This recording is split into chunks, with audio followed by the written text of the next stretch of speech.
出门晚上却遇上便利店遭抢，本来想转身就跑的河野，看到2个小女孩下坐地上，他没直接拉他们逃，反而扑向抢匪，结果中刀。你这是故意碰瓷吧？想着转生到异世界去。这事儿教会我们，千万别深夜出去吃夜宵，因为你不见得能转世，但减肥是肯定没戏了。河野醒来时，发现自己在个豪宅里，盯着陌生的天花板。女仆看他醒了，立马扑上来，然后又一个白毛美少女大咧咧抱住他，说是他妈。河野一转头看见迷你版的自己，吓得尖叫一声，俩人慌乱给他炖汤去了。河野摸摸脸，意识到那时候自己真的挂了，还好救了2个小姑娘，居然还真的转世了。河野把烦恼甩开，开始打量四周。所以你是故意碰瓷的吧？他刚溜达了一圈，就被女仆当成尿床了，现场脱裤子超尴尬。好在女仆后来喂他饭，味道平淡但还算好吃。河野从女仆那儿了解了不少，先是自己名字，还有家里人，有爸有妈，还有个比他大2岁的姐，但他妈是后妈，爸爸有正室，2个哥哥，他是最小的。他爸是个边疆伯爵，大家族出身防守国家边疆，领地边缘还有只魔物横行的森林。女仆安慰他说不用怕，冒险者们也在护着这一方，知道这世界有剑有魔法。河野一下子就兴奋了，打算在这边好好学习过日子。毕竟在他的世界失去了唯一的亲人爷爷，现代生活对他没啥牵挂了。作为个高中生，他的学习进步挺快，没法接手家里生意，就向老爸提议想修炼魔法。爸妈听了都挺开心，但姐姐蕾涅跟他说，要修魔法得过5岁洗礼，那之前只能啃书本。妈说刚起步别指望能施法。河野却自己摸索出门道，担心被当怪物，就偷偷没告诉别人。姐姐说要教他外面的事，天天来给他上课。他们国家有300年历史，头一个国王原是个冒险者，之后才建立了王国，那个国王叫优野。河野心想，这不跟我是老乡吗？这里还有精灵、兽人、矮人，连毛茸茸的生物都有。河野等不及想出去冒险，时间飞快的过去，河野5岁了，可以去接受洗礼了。蕾涅还展示给他看魔法面板，原来这里人人都有类似系统，面板上能看到各种属性。蕾涅自己是个3属性魔法师，听说还有2级的魔法神庇护。老爸说魔法神分1到5级，级别越高潜力越大，庇护就是神赐的福分。这片大陆共有7位神被信奉，今天来这儿是来向神明报道，告诉他们自己5岁了，该接受洗礼的时候到了。河野到了神殿，竟然直接被7神召见，7位神明好像早就等着他。创世神是个豁达的老头子，他让转世女神跟河野说他的去世什么都没料到。其实河野本不必上前救人，劫匪要是往前一冲，就会栽倒让人给逮住，不管有没有河野效果都一样。这下好了，河野白白躺枪了。原本强盗只犯个抢劫罪，现在变成了杀人犯。河野一听这个直接懵了。女神跟他说，虽然有点误会，但毕竟是好意。他们和地球神商量了下，就把河野送到异世界来了。考虑到从高中生变小孩有点尴尬，所以先把记忆给封了。谁知道为啥3岁时记忆就解封了？女神有点内疚，但河野觉得也不错，能提前学习文字和知识，还有魔法技能。魔法神赏识河野的态度，他给了河野神佑，创造神也给了庇护。旁边的武神提醒河野，别只顾着魔法，剑术也要紧跟着学。其他神明也纷纷给了庇护。还有代地女神，她给的神佑有点另类，让河野自己回去慢慢领悟。创始神把河野送回人间，神殿的亮光还没散去，河野找理由溜去厕所，瞅瞅面板，神佑通通满级10级，还带武术体力和背包。多亏了创造神的魔法创造力，他琢磨着改面板还得藏好。回家后，大家庆祝他的5岁生日，他还以为这技能板挺普通，谁知父母一看直接惊呆，7位神明的庇护全有了，还带道具背包和鉴定呢，魔法值还高的吓人。宫里的魔法师也就万把的魔法值，他才5岁，魔法值就3万。父亲感到事态严重，叮嘱他千万别告诉外人，这等级别的力量国家都得忌惮，说不定还得被管制，然后让周围人都得守口如瓶，到时候亮相宴上别露馅。河野回屋看到召唤书，他心血来潮想召个毛茸茸的治愈物，偷偷跑外头试试手，不料一不小心召出怪物来了。姐姐和路过的兽耳妹子吓了一大跳，河野见状马上冲上去对峙怪物，心想非保护好这俩人不可。他一把抓住怪物手，硬是把怪物送回去了。两人马上扑上来，紧紧抱住他。河野本以为自己玩完了，结果发现自己居然毫发无损。河野决心要用这力量帮这个世界上的人。亮相宴上，作为家中排行第3的他，自然没份继承家业。父亲问他未来想干啥，他说他想当个冒险家，去看看世界各地的美景，帮助更多人。父亲为了支持他的愿望，决定给他找个家庭老师。河野超级期待，结果一不小心从窗台栽下去。来的2位老师都是大美人，一位是剑术高手米莉，另一位是魔法达人妮娜。魔法老师的耳朵下边藏着精灵耳朵，他们俩来了就决定先测测河野。以河野的速度快得吓人，跟职业冒险家米莉不相上下。米莉一看直接来场真刀真枪的对决，差点把米莉自信打没了。这孩子真的才5岁，居然能不念咒语就直接扔基础魔法。妮娜都感叹这孩子是天才，连全属性魔法都会，那可是连宫廷贤者都难以企及的技能。他们俩马上就想到河野可能有神明庇佑，发现自己似乎没啥能教他的。河野还有个道具盒，米莉都想他还能有啥让人吃惊的，这地方可经不起河野这么玩。于是河野建议打着修行的幌子带他出去历练，毕竟他这辈子就出过那么一次门。2位老师思索了一下，河野的实力确实杠杠的，于是就跟河野爸爸说，河野的初级魔法已经练得出神入化，这要是教中级魔法，不小心可能会让家变成废墟。他们都想过这一天会来，但没料到这么快第一天就到了。爸爸同意他们去郊外练功，但得在日落前回家。第一次踏足郊外，河野兴奋的不行，在妮娜指点下试着用终极魔法，结果一下子在地上炸出个大坑，而且一点都不累。2位老师当场紧张起来。这时候边上突然冒出魔物偷袭，魔物直冲河野，不理会2位冒险者，挑软柿子捏，没想到撞上了铁板，直接被制成战利品。老师们看着河野用的道具背包，羡慕地说攒够钱也得买个魔法包。这时妮娜施了探测魔法，发现300米外有魔物潜伏，河野学得快，首次就做到了。不止如此，还能准确知道魔物的种类和数量。米莉给妮娜肩膀来了一巴掌，你太认真就输了。魔物跑进了后面的森林，河野想追被米莉叫停。米莉说森林里的魔物不简单，每隔几十年就会泛滥成灾，然后产生魔兽巢攻城，所以城墙都建得老高。河野没进去，但他心想总有一天要去探个究竟。回家发现自己等级涨到8级，杀了几只兔子，等级怎么长那么快？原来还有100%的经验加成。河野觉得自己简直不是人类，再这样升级可能真被人讨伐。他只想要一场轻松的冒险。第二天，2位老师觉得河野实力不错，计划带他去工会接更厉害的任务。比杀兔子厉害的是狼群，普通人遇到可能会手足无措，但对河野可能正好适合。冒险者前台的小姐姐知道河野是领主的儿子，立刻忙乱的打招呼。到了冒险者工会，自然有人没眼色来找麻烦。有个大块头找河野2位老师的茬，还想拉他们去陪酒，以为自己等级高就能指挥别人。结果河野给了他2巴掌，跳起来狠狠地顶了他的膝盖，把那大块头瞬间懵了。大块头马上抽出武器，没想到河野拿出绝活，手指一夹，武器就被夹住了，把那帮人统统赶出门外。2位老师感动地抱住了河野，真是分不清谁才是老师了。3人嘻嘻哈哈去森林边，一路上升级打怪像是去春游。转眼间河野又长高了，发现2位老师没接培训合同，决定给2位老师送份礼物，感谢他们3年来的照顾。还记得米莉老师想要的魔法包，夜里就溜到森林边去找适合米莉的材料。大火一冒下得守城关跳起来，河野弄到红色材料后，又去找绿色的地龙。第2次火光一闪，守城关这才看清，以为魔兽泛滥，吓得赶紧敲警钟。河野爹带兵冲出来找儿子，到的时候河野早溜了，只留下个大坑和不小心掉落的手帕。第2天河野还在打魔物，师徒最后一天他得表现好，将亲手做的魔法包送给老师。2位老师知道原材料后目瞪口呆，这不是得组队的 A 级冒险者才打得过的吗？8岁孩子怎么搞定的？河野说这包看着神奇，其实挺普通的，就能装个宅邸那么大。米莉当场傻了，她原本想买的包顶多装个马车，这么大的包得是国宝了呀。河野叹了口气，但告诉老师们不用担心，除了他们3个，别人一碰这包重量就压身上，自然带防盗功能，说是国宝级的防具，都显得他低了一等。2位老师开始担心，他们真没教过河野啥。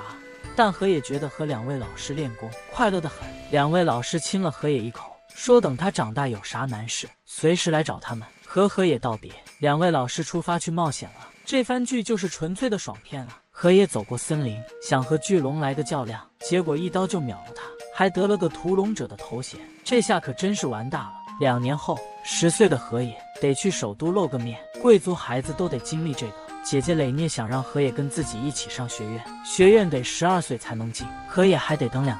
去首都得走1周，前提是路上没魔兽。河野立马开始侦查，发现3000米外有战斗，10个人对上几十只魔兽，老爸吓了一跳，河野竟能看那么远，但还是先让侍卫去支援。河野觉得时间紧迫，直接跳车，使出风魔法加速，骑士在马车前防守。河野加速冲过去斩了魔兽，解决了不少后方魔兽，想用魔法干掉前面的魔兽，但又怕误伤骑士。河野迅速拔刀，3下2下解决掉魔兽，问骑士和伙伴们受伤没。骑士对河野很警惕，直到河野说他是边境伯爵的小儿子。河野家的骑士也到了，那位守卫这才倒下。他说马车里坐着公主呢。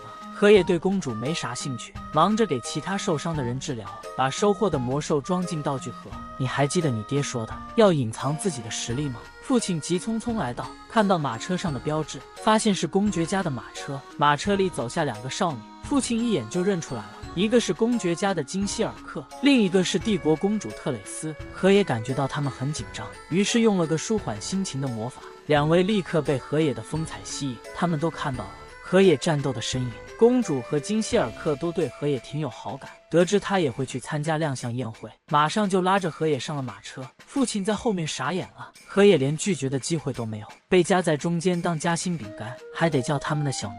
河野就这么赢得了2位的心，好不容易到了镇上，以为终于能溜，可他们俩还是死拉硬拽要和他一起睡。2位说他们还是太害怕了，需要有人陪。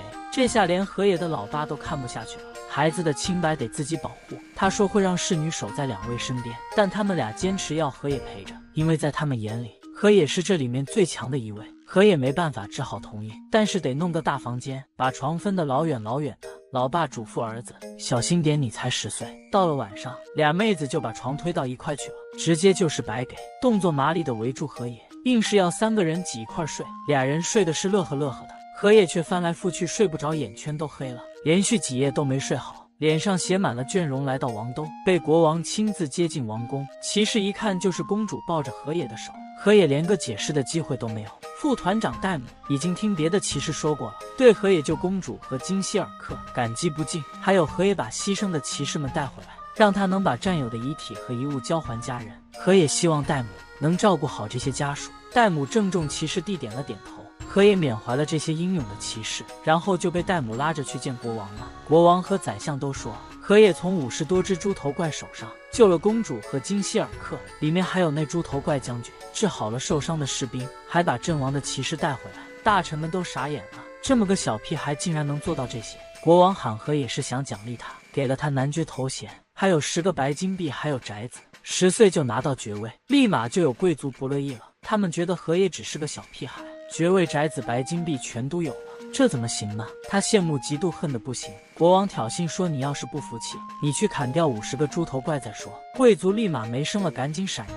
国王这招也是为了让河野忠于国家，河野也只好耸耸肩答应了。国王叫他一会儿回接待室去。老爸感叹，最小的孩子竟然混得最风生水起。这时候国王跟公爵过来了，公主和金希尔克也跟着，国王公爵都来感谢河野。河野说，我只是做了该做的。可国王作为父亲心里还是挺感激的，说给河野爵位再加上薪水，有啥不懂的多找父亲问问。他和公爵讨论后，问河野愿不愿意娶他们的女儿。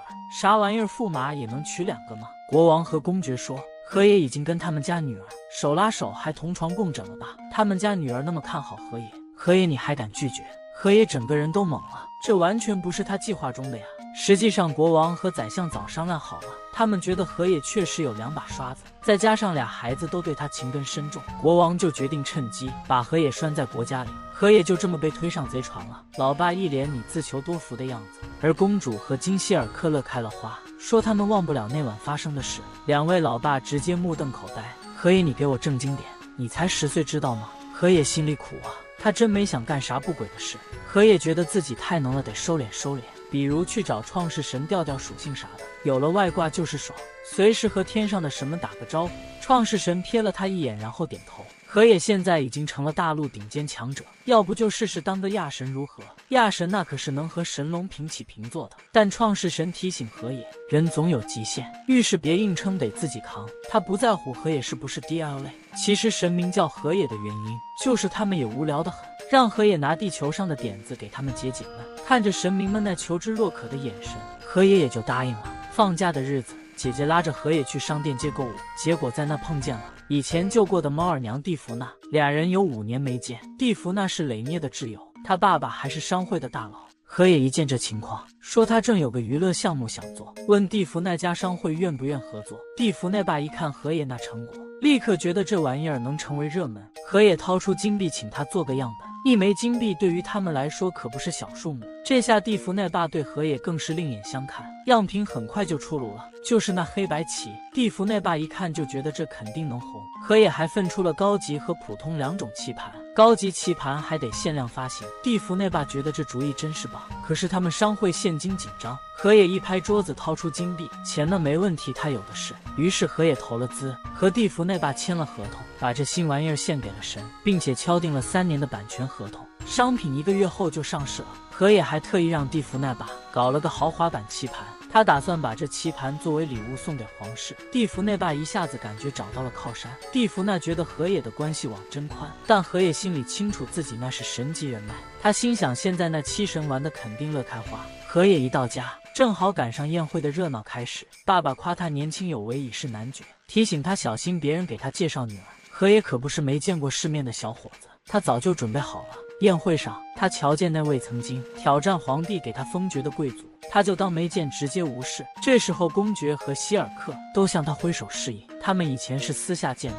这次算是正式在宴会上见面。公爵和希尔克都对他礼遇有加。河野嘴巴甜，把希尔克逗得花枝乱颤，要不是公爵及时插话，希尔克差点扑到河野怀里。这时候国王带着公主现身，大臣贵族们纷纷过去问候。河野那嘴甜，小妹妹们的芳心都快被他轰走了，连特蕾丝公主也被他聊得心痒痒。皇帝都说河野真是风流才子。这时河野提出要送个礼物给皇帝，他随手掏出一套黑白棋，皇帝看的眼睛都亮了。加上河野对公主的那种态度，皇帝特地让他宴会后到接待室一谈，10岁就有爵位，还开始经商。爸爸是有点担心河野的童年，于是让他多和同龄人交流交流。爸爸一走，希尔克就找上门来了，因为公主得和那些贵族们打个招呼，所以他俩就偷偷躲角落玩去了。结果那个贵族的小子带着他的小弟过来了，一上来就对希尔克动手动脚。希尔克站起来回应的既有礼貌又带点冷。那贵族原来是个侯爵，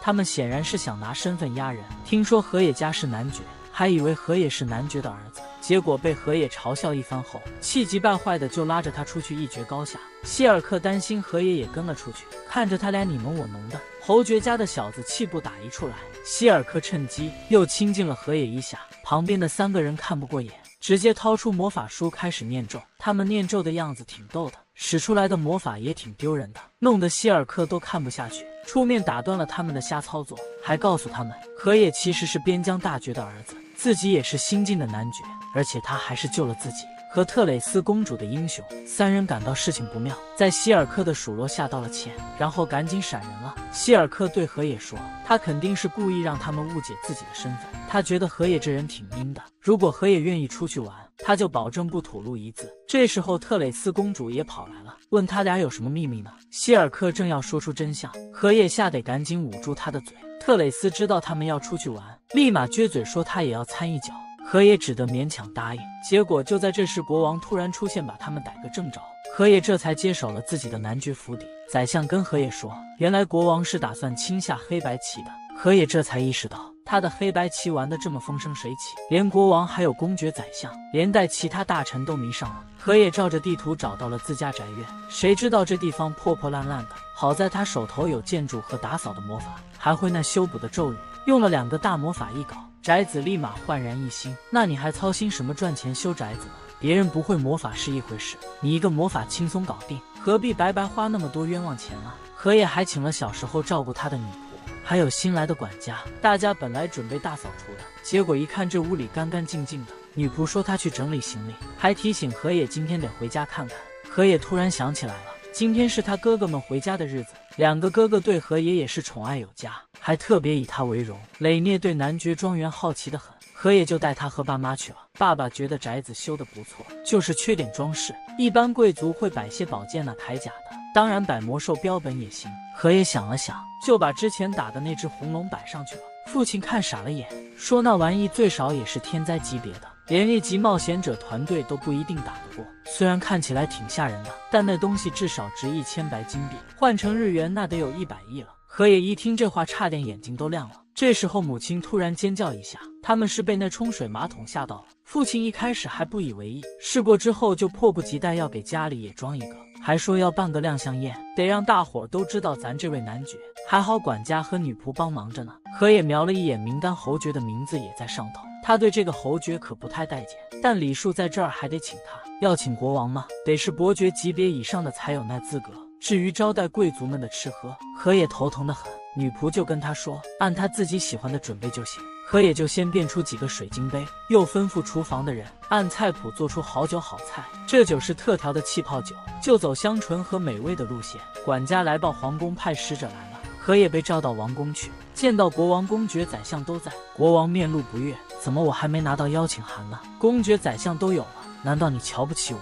一旁的公爵把邀请函掏出来，火上浇油。国王气得更厉害，我可是你未来的岳父啊！河野急忙找理由，说是真有邀请函，本想见面时再亲手交给国王。国王一拿到邀请函，马上得意洋洋地炫耀起来。他和公爵都说要带女儿一起来，对河野的宴会期待满满。女仆们知道国王要来，都激动得不行。河野告诉他们，按平时的方式招待就行。不久宴会就正式开始了，客人们都受邀来到河野家里。公爵看到红龙标本吓了一大跳，大家尝了那冰镇气泡酒也都惊喜连连。公爵对那水晶杯也是赞不绝口，听这是参加宴会的贴心礼物啊，感觉河野安排的挺到位的。不仅如此，还特别为女士们准备了甜品。不得不说，河野真的很会。这时候国王一家子也闪亮登场了，一眼就对那水晶杯和气泡酒着迷了，居然还尝鲜了汉堡肉呢。王后去趟洗手间回来就说，得给王宫也装上一套同样的。国王也去了趟，没好气地说，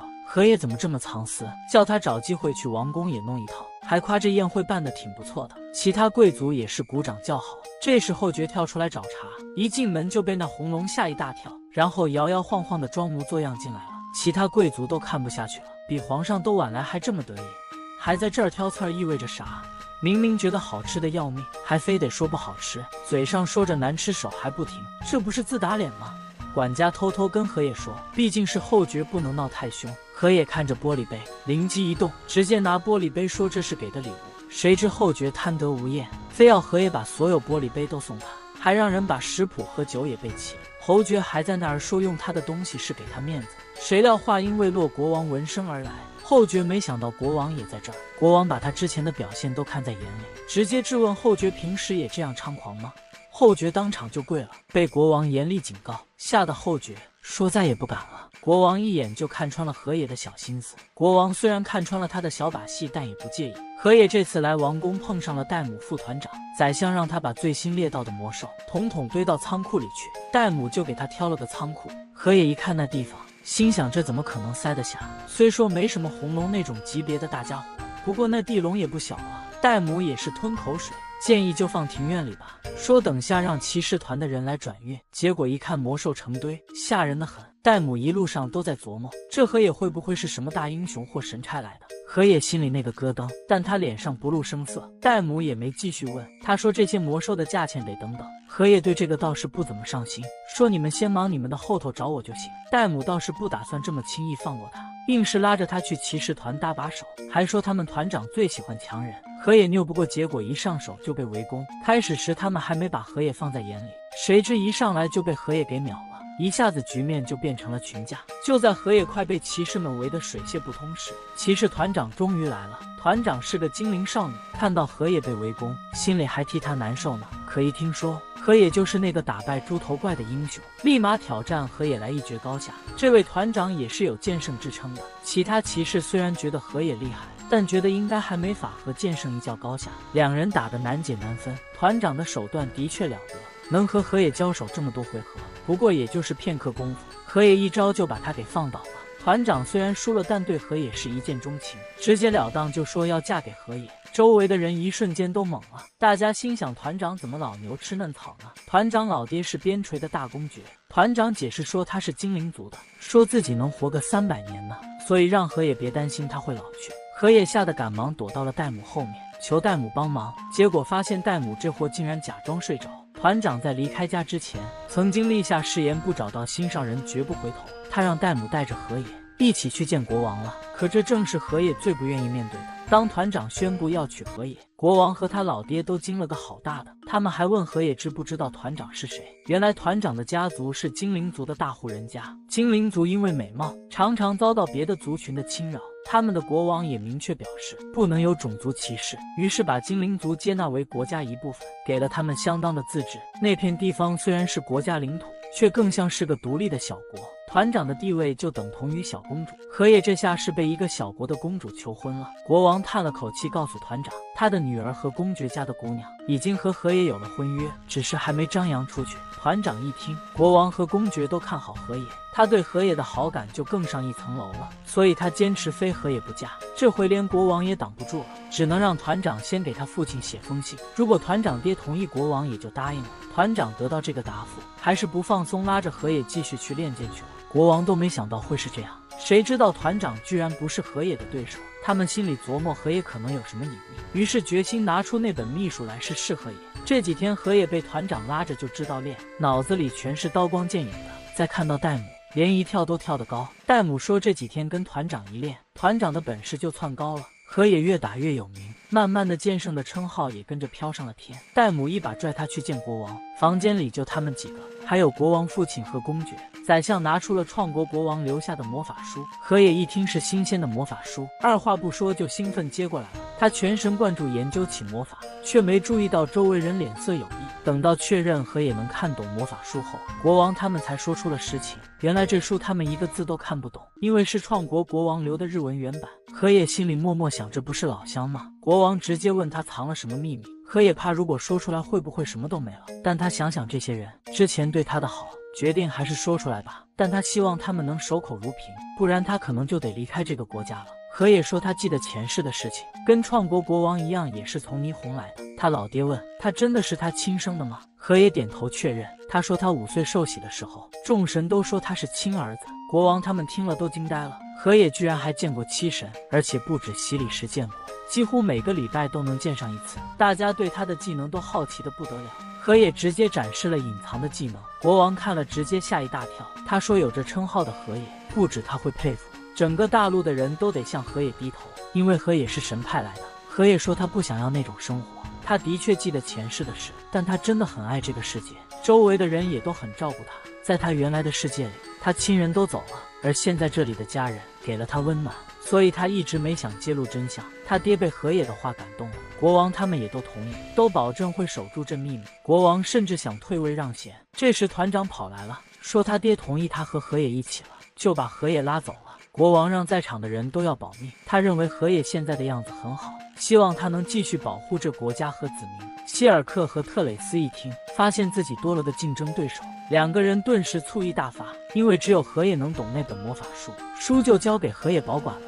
河野看了那书一眼，想到他老乡创国国王是被穿越界的经典卡车带走的，原本该直接挂了的，却神奇的穿到了这一世界。希尔克和特蕾斯告诉他，他12岁了，要考试了。原本想和他复习，但河野拒绝了所有邀请，因为他今天有更重要的事。没错，他12岁了，终于能成为冒险者了。河野第一次走进帝都的冒险者公会，还在那遇到了个红头发的青年。他跟河野说，生命只有这一回，别太逞强。河野盯着他的红发，觉得哪儿见过似的。他向前台走去，要去注册。前台的小姐姐超热情的服务着，帮他填了表，弄好了考核。河野现在是新手聚集，旁边来了冒险者，似乎对前台小姐姐有意思。河野心想，这不是老套路吗？是不是每次来公会都得上演一遍啊？这不会真是公会的托吧？几个人一言不合，差点动刀。河野正想去制止，那位红发哥就过来了。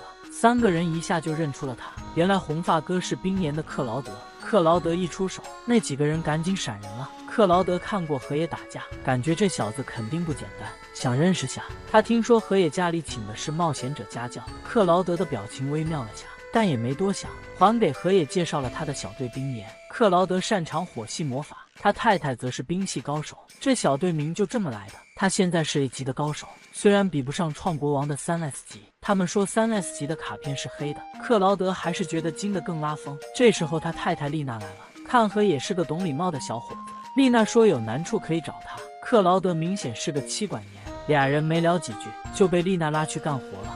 河野瞄了瞄新手任务，大多是搬运和打扫，但他觉得自己做这些有点小题大做。他注意到了一个打哥布林的任务，还不限个数呢。河野乐呵呵的把任务揽了就跑了出去，结果一出门就被团长抓个正着。他们正计划在郊外练练手，听说河野要去打哥布林，团长一口答应也要参一脚。副团长想拦也拦不住，只能眼巴巴看着河野走了。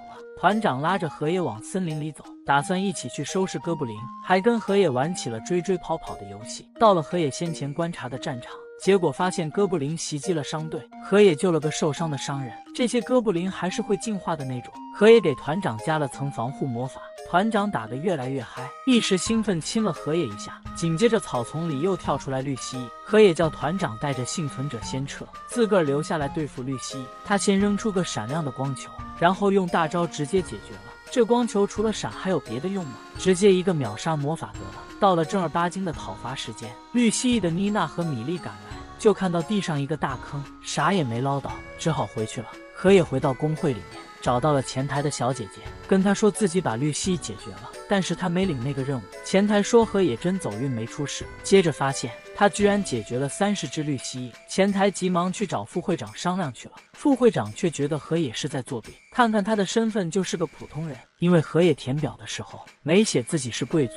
副会长认定河野肯定是想作弊骗钱，这世界的反派都是没脑子的嘛，哪能随便弄出30多只绿蜥蜴啊？果不其然，会长出现了，他看了河野一眼，眼神里满是深意，跟副会长说河野哪是作弊了。副会长觉得会长怎么不信他呢？会长却把团长叫了进来，原来团长把幸存者救出后已经跟工会沟通过了。副会长这才明白，河野不只能打怪，还是男爵一个，还是那个救过公主的英雄，原来还是边境爵的儿子，还要娶会长妹妹呢。看来会长和团长还是兄弟。事已至此，副会长就直接跪下认错了，河野也没太计较，叮嘱他以后别乱来。团长哥哥想了想，决定让河野升个级，直接给他升到 C 级了。但团长说河野10岁那年就干掉了红龙，实力不仅强，还比团长还厉害。大家一听这么强，不就是全国最强了吗？哥哥说 C 级的抓到贼团头目才能升 B 级，但他决定让河野直接上一级，前提是得先抓到那盗贼团手里，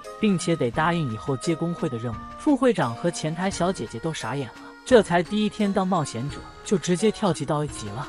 哥哥对河野真是赏识有加，河野这才松了口气。众神看着河野搞的这场动静，有人担心给的等级太高了，但创造神说这点等级算啥，因为亚龙快要从封印里醒过来了，其他神明都慌了。300年前他们靠着初代国王把对方封了起来，但亚龙如果又苏醒了的话，河野肯定得更上一层楼，得找个师傅给河野好好指点指点。女孩一大早就把河野叫醒，她说今天有个重要的考试，结果她忘了早点喊河野起床。河野悠哉悠哉的洗漱完毕，一步出门瞬移到学校了。他说不急能赶上的。河野的考试终于开始了，首轮是笔试。河野看了眼试卷，觉得小菜一碟，刷刷几笔就做完了，趴下睡大觉。才开始考试半小时就这样了。考官看河野一脸轻松，就开始好奇了。笔试一结束，立刻就去魔法测试。他这么能干，真的还需要上学吗？传说他的魔力超强悍。考官信心满满说学校有防护措施，就算河野再强也能应付。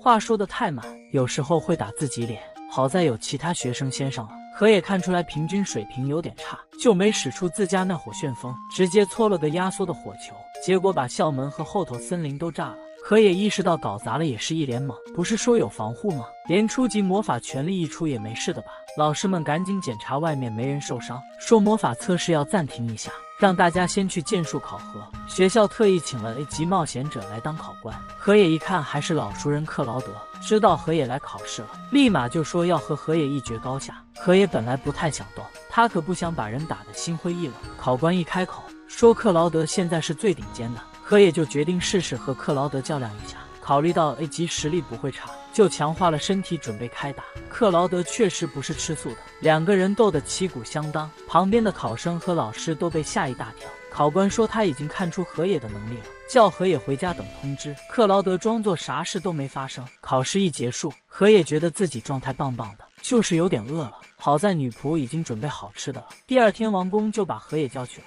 国王拿着学校发的成绩单，问河野这是怎么回事。河野说他只用了点初级魔法，连高级和地级魔法都没动。没想到那初级魔法那么猛，国王都惊了，问河野会不会用地级魔法。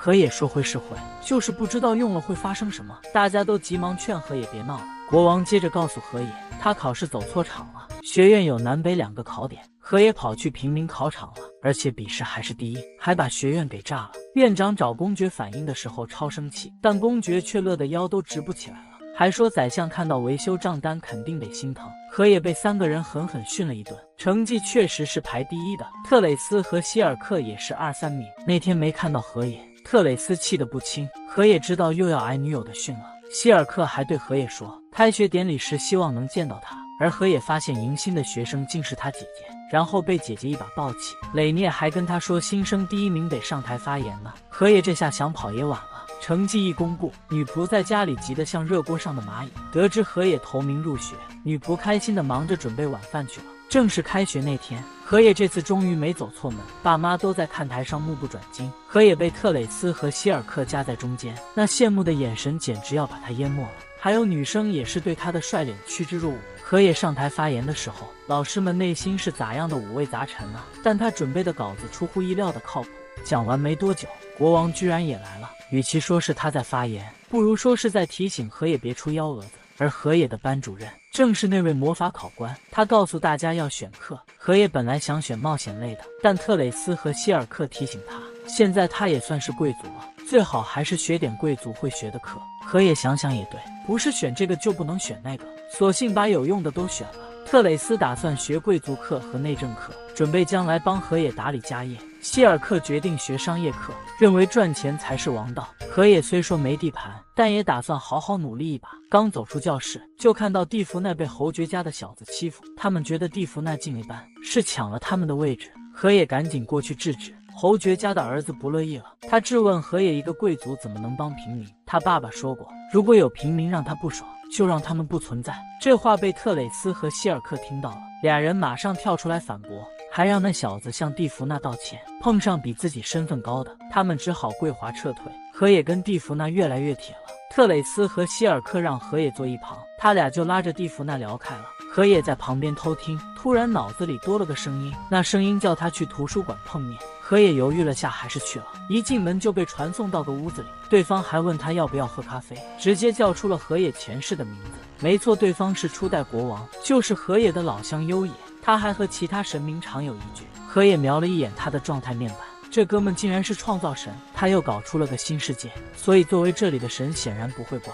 优野说了，是创世神那老头让他来的，要帮河野提升实力。河野觉得自己已经够强了，还强化啥呢？优野挑衅他抢自己手上的饼干试试。河野发现够都够不到。优野说河野有个必须要打败的敌人，那人300年前让整个大陆的人疯了似的互相残杀，那就是邪神亚龙。300年前，优野和战友们几乎拼命才封印了他，但最近封印开始松动了。河野问优野为啥不再封一次呢？优野说他现在是新世界的神了，和那创世神老头是一路的，他们不能随便改大陆了，所以只好找个能干的苦力，也就是河野，选择他，还和他前世挂钩呢。河野想知道这是怎么回事，优野递给他一件异罗盘，叫他朝那方向提高等级，直到能回到自己家为止。提醒河野这世界他实力太弱了，至少得升到600级才行。现在河野才300级出头。至于上课的事儿，优野说不用太放在心上，这儿1年那儿才过去1天。他还鼓励河野加油，当然要不要去全看河野自己。但河野毫不犹豫接受了挑战。刚踏进森林没多久就遇到怪一堆，作为个资深玩家，自然是得刷刷刷。同时特蕾斯和希尔克正到处找河野呢。河野离开已经整整1天，女仆忧心忡忡，怕他有危险，但特蕾斯坚信河野肯定会回来，于是他俩就住进了河野家。这时候的河野还在森林里跟魔兽较劲，他一度以为自己出不去了，在森林里搏斗了几个月，差点忘了自己是谁了。正当河野迷失的时候，他救了一只白狼，本来想迅速解决掉它，但突然间想起自己的初衷是保护别人，于是用尽最后一丝魔力救了小狼。在河野伤昏迷时，小狼一直在护着他打怪，有了小狼的伴，河野在森林里也快乐了不少，再苦的难题也能一一克服。4年后，河野带着长大的小狼回到优野那儿，优野告诉他小狼是神兽，血统非常强大，看小狼这么黏河野，优野就传授他契约方法，又给河野配了个新师傅，名叫多兰。河野想知道能不能在训练前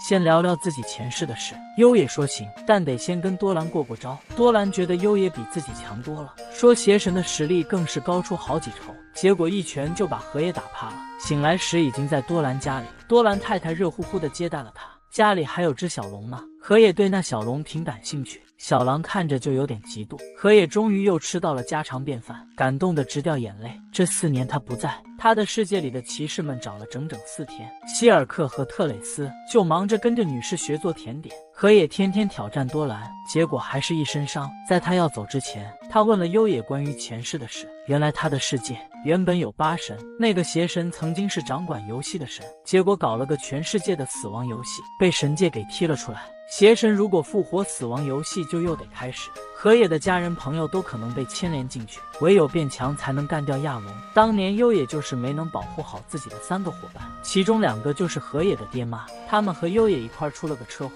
就这样被召唤到了这个世界。召唤他们的圣女最后决定放他们走，他们3个一逃出来就遇到了七神。七神告诉他们亚龙给世界搞得乱七八糟，他们没法子管，所以希望他们能帮忙把世界拉回正轨。于是就跟剩下的女性一起组队去对付亚龙。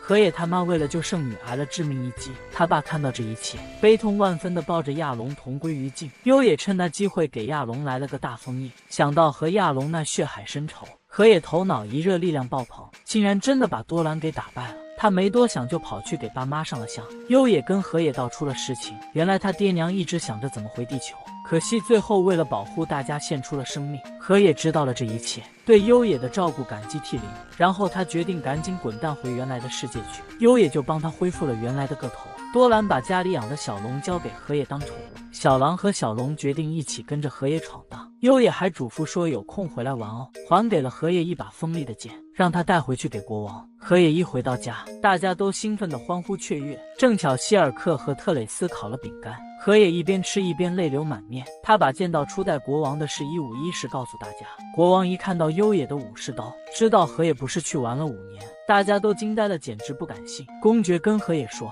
他消失这阵子，连冒险者工会都快把他忘了，还发通知说别忘了升级，要不就得被开除了。河野一问才知道，原来自己的任务时限快到了。他说正好我现在有空，可以立马去接任务。会长就给了河野一个盗贼团的情报，盗贼大约有10个人。河野任务一接就用瞬移法术到了现场，果然一到就把那帮盗贼逮个正着。一落地他才惊觉，这异世界也没他想的那么大，那些护送车队的冒险者竟然是他之前的2个师傅，而那商人正是蒂芙娜他爹。河野手里握着的正是优野给的那把刀，他这次来的目的不是干掉盗贼团，而是得把他们统统抓活的。2位师傅听说徒弟长到 A 级，简直羡慕的不行。这帮盗贼直接被徒弟塞进车送回帝都了，还顺手把蒂芙娜他老爸送回家。蒂芙娜感激的不得了。这时候米莉他们才晓得，徒弟居然封了男爵。2人感叹徒弟长进的飞快。徒弟有点害羞的带着盗贼去工会，师傅俩也跟着去了。前台妹子都没想到事情解决的这么快，徒弟一转身就发现又有人惹师傅，这种剧情不会没完没了吧？徒弟一站出来，那3个人发现以前被他收拾过，马上落荒而逃。克劳德出现，也让这巧合的事达到新高度。原来克劳德竟是米莉哥哥。克劳德拉着大家喝酒庆祝去了。克劳德才知道徒弟干掉了盗贼，还长到了1级。米莉听说徒弟的剑法厉害得很，吓了一跳，他哥哥光靠剑术就上了1级呢。再一想到徒弟还是男爵，大伙儿更是目瞪口呆。克劳德知道徒弟还揍了红龙，还得到了徒弟送的无底包，而且装的东西还没编呢。丽娜喝高了就开始疯，趁机向徒弟讨了个好处。讲完他就倒头大睡。徒弟说明天自己还得上课，他已经逃了1周的课了，再不回去就麻烦大了。克劳德都无语了，你既是男爵，又有1级段位，上什么课呀？徒弟说自己还有好多没学呢，说完就急匆匆的溜了。克劳德看出来他有点格格不入，琢磨着能不能伸把手。这时候前台小哥走过来了，他说明天魔法学校那边得派人去给学生们上个课。克劳德一听这事儿，心里乐开了花。第2天河野去上魔法课，打算把自己练的功夫施展一番，结果老师告诉他，校规不许在学校里使攻击魔法，不只是班主任，全体老师都知道了，说他那点初级魔法威力太猛，结界受不了，还说不会因此扣他分。旁边围观的克劳德他们4个觉得河野好像被边缘化了，所以接下来的剑术课时，河野发现这4个人出现在教室里，还变成了当天的教师。克劳德让大家都亮出冒险者卡，唯独河野一个人没掏出来，因为其他人都是新注册的冒险者。要是河野一下子掏出个金卡，岂不是摆明了要招蜂引蝉？他只好撒个谎说忘带了。但克劳德他们以为河野是被孤立的，于是他们打算在实战课上让河野大显身手。本来计划是他们先打败其他学生，然后让河野上场展示他那不凡的实力，这样河野自然能成为班上的英雄。结果安排的时间有点问题，河野下课前1秒钟才和克劳德对垒，还没等真刀真枪的干就下课了。学校还因为预算紧张，不打算再聘请冒险者了。河野一脸怨气地看了克劳德一眼，克劳德装作啥事儿也没有发生。那天晚上，怀着满腔怨气的河野在森林里揍魔兽去了，结果惊动了魔龙，河野一刀就给劈了。守城的哥们一看这阵势，以为魔王来了，没二话，直接敲起了警钟，又是一番折腾。老大一到现场，又捡到河野那不争气的手帕，这下国王那边也有风声了，说是得联手隔壁国家一起干掉魔王。河野这汉那跟雨似的，只能摊手承认自己这糗事。河野哪知道森林里那邪神的封印真的松动了，那边邪神都摩拳擦掌，准备出来捣乱了，邪神要来报复全社会了。河野这还傻乎乎的记着课程，心里那个哭啊！老师看了眼泪汪汪，连学霸都默默无言。还好今天不用上打架那课，换做了召唤课，还找来王宫里头的大法师来教。老师说让魔兽听话有2招，一招是得慢慢培养感情然后签契约，另一招就是直接召唤出来搞定。按常理，河野这又得让那帮老师跳脚了，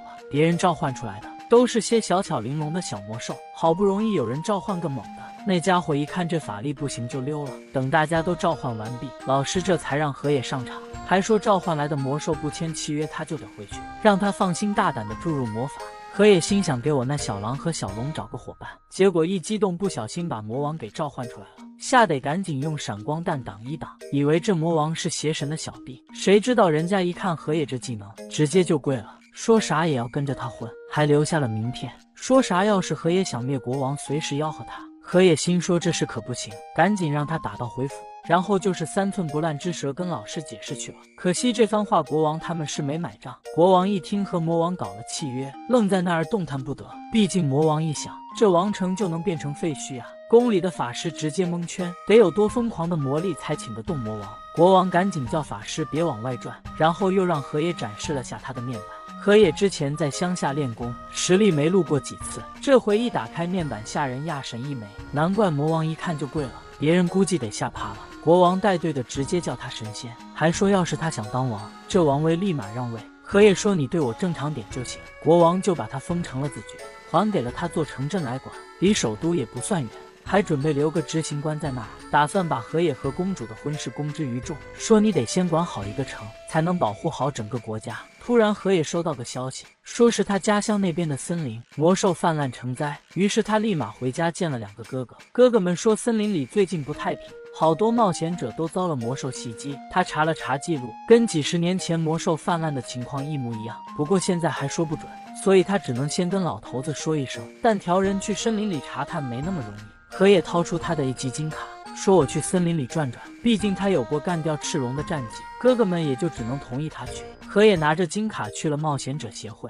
前台跟他说，确实最近魔兽横行。河野看到2位师傅也在这，他们也是应工会的召集而来，已经去森林里侦查过一圈了，发现那魔兽群居成队的，他俩没法再往深里闯了。于是米莉赶紧通知了他哥哥克劳德，大家打算聚一聚，在一块儿进森林深处。河野说他直接过去就行，还带了队友一起。河野就在森林里召出了小狼和小龙，他意识到打斗时总感觉有人在偷偷观察，想了想，他决定把魔王给喊出来问清楚。魔王原本还不高兴呢，看到河野立马就跪了，你长得帅就可以做这种荒唐事儿，这合适吗？魔王帮忙检查了下森林，觉得这边魔兽的强度不太正常，和森林的等级不对口，他就叫来了自己的管家。管家看到河野的面板也是一跪，立马开始帮着河野查森林的情况。河野一看那满天的小虫就感觉不对劲，所以没让管家贸然行动。那虫子一探路，就引来了一堆魔物围攻，河野一人一刀清。管家看得一头冷汗，庆幸自己没贸然出手攻击河野。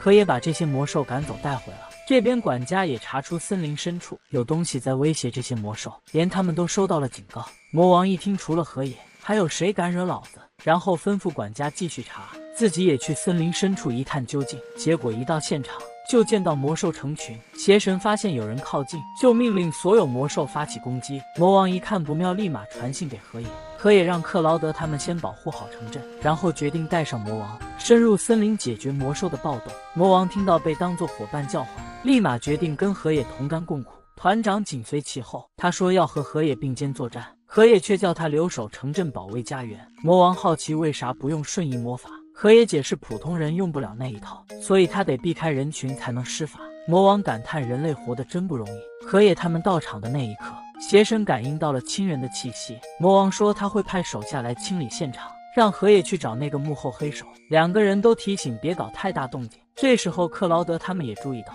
魔物数量在逐渐减少，可是魔物还是源源不断。米莉决定去森林里猎杀魔物，河野再强也得发挥教师的职责，于是妮娜和克劳德也都加入进来。这时魔王呼叫了他的4大天王，4人得知魔王居然被契约束缚，还被分派了任务，甚至他们魔界的将军管家也在服役。4大天王惊讶万分，但得知契约者是神的使徒后，他们立刻理解了情况，快速跟着魔王投身战场。河野一路上放火焚山，把所有碰上的蟑螂魔兽烧成灰，然后终于遇上了魔兽泛滥的幕后元凶，那才复活一半的邪神。他想试试看魔兽能不能吞噬人类。河野明白自己挡不住邪神，邪神还在不停制造新的魔兽。魔王带队没能清除掉所有魔兽，那些残留的魔兽被赶到的克劳德他们截住。邪神说河野的朋友迟早会力竭。河野紧咬牙关抬头对抗，邪神一眼就认出河野的眼神好像有点眼熟，跟那个当年把他给封印起来的家伙特像。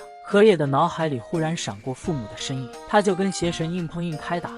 克劳德他们也在那边拼命战斗，期待着战斗结束能跟河野好好喝一杯。邪神嘲笑着说河野撑不了多久的。这时候小狼一不小心突袭邪神，却挨了重伤。克劳德他们一个个也逐渐感到力不从心，看着他们4个人好像随时会有危险。团长带着骑士团冲进森林来助阵了，还在魔物横行的地方设置了防线。克劳德硬是咬牙坚持着继续战斗。这时河野发现小狼和小龙都受伤了，邪神说他们这样真是让人头疼，河野却坚定地说他只想守护身边人。然后他开始挑战自己的极限，看到河野身上那一抹金光，瞬间勾起了邪神300年前被封的记忆。他突然感到一阵慌张，河野那是彻底爆发了。我承认你挺厉害的，但如果我使出全力和父母的加持，你打算怎么应对？就在河野全力以赴的时候，小龙和小狼合力咬住了他的腿，河野这才回神过来。魔王和管家也赶到了战场，原来是河野在爆发的时候就把邪神给击飞了，只是他自己没注意到，所以邪神就这么被清场了。邪神已经不见踪影了，魔兽们也终于被赶走了，人们终于能恢复平常的生活了。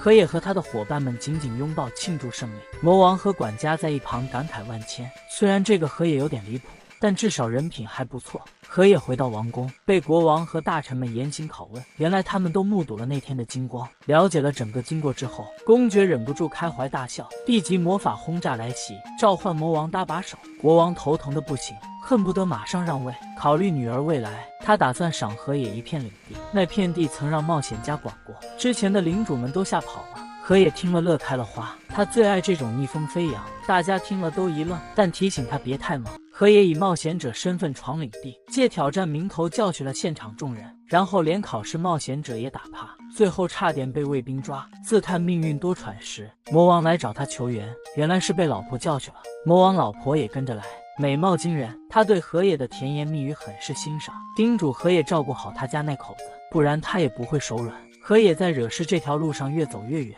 先是吐槽教会税太高，接着把教会给端了，还给城墙翻新。绝对的实力面前，阴谋就是笑话。顺便造了座豪华城堡，创世神看了都无所谓，将来拜托他的事多着呢，现在就让他去闹腾吧。